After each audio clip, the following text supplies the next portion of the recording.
Simula nang maitatag ang UNCV News and Rescue Team sa ibang mga lalawigan, aktibo ang aming mga kasama sa advokasya ni Kuya Daniel upang tumulong sa pagsagip ng buhay. Tunghayan natin ang kanilang pagsaklolo sa bawat aksidente na kanilang nasa lungas sa nagdaan.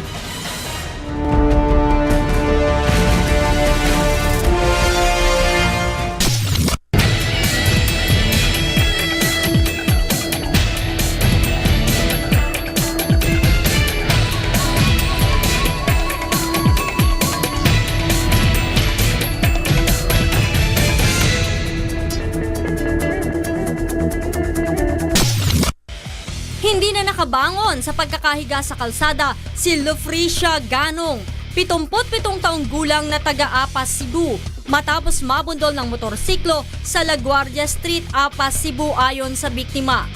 Nagtamo ang biktima ng bali sa kanang binti, pananakit ng tiyan, mga gasgas sa mukha at iba't ibang bahagi ng katawan.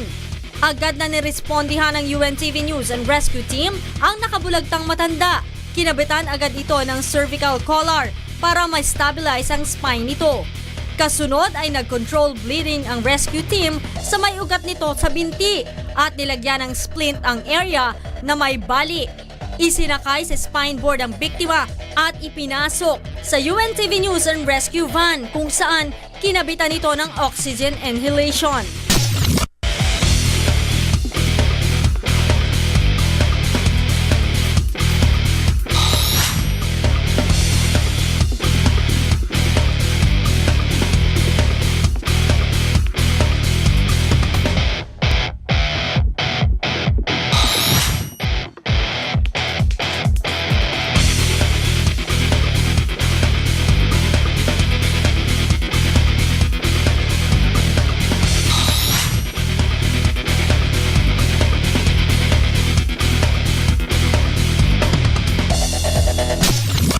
Matapos na malapatan ng first aid, ay dinala sa Vicente Soto Memorial Medical Center upang masuri ng mga doktor.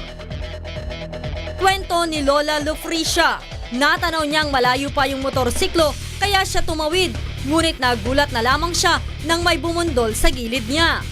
Sumama naman si Mr. Villanueva, driver ng motorsiklo, sa pagdadala sa biktima sa ospital.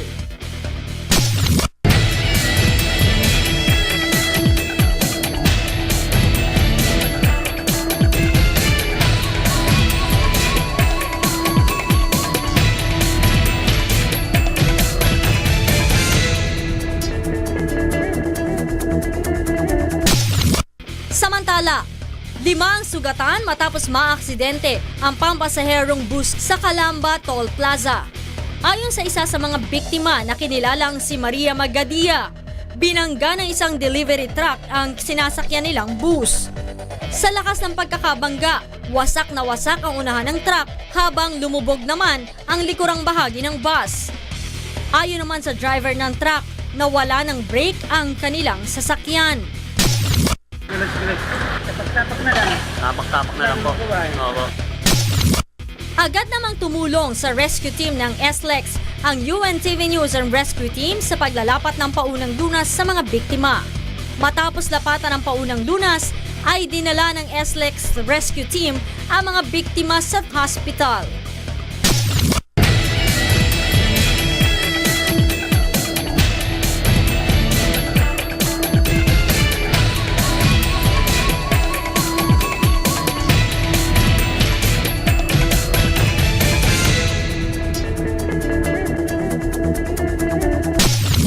Tinulungan din ng UNTV News and Rescue Team ang mga biktima ng motorcycle accident sa Huervana Street, La Paz, Iloilo.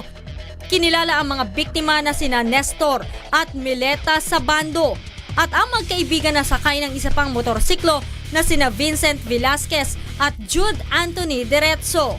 Ayon sa mag-asawa, bandang alas 4 na madaling araw nang makasalubong nila ang motorsiklo na magkaibigan na paggewang-gewang.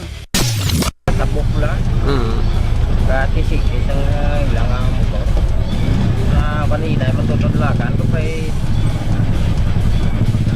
langalang kay ikaw ko. Halang tugol biglaw.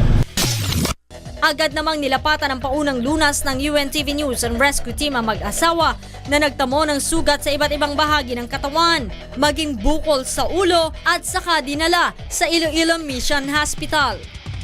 Samantala, dinala ng grupo si Velasquez sa Iloilo Doctors Hospital matapos na magtamo ng pinsala sa kanyang kaliwang tuhod, habang dinala naman sa La Paz Police Station si Jude Anthony upang isailalim sa investigasyon. Sa mga lalawigan, laging naaasahan ang UNTV News and Rescue Team na kaisa ni Mr. Public Service sa pagtingin sa kapakanan at kaligtasan ng ating mga kababayan. Narito ang kanilang emergency hotlines upang tulong ay maasahan.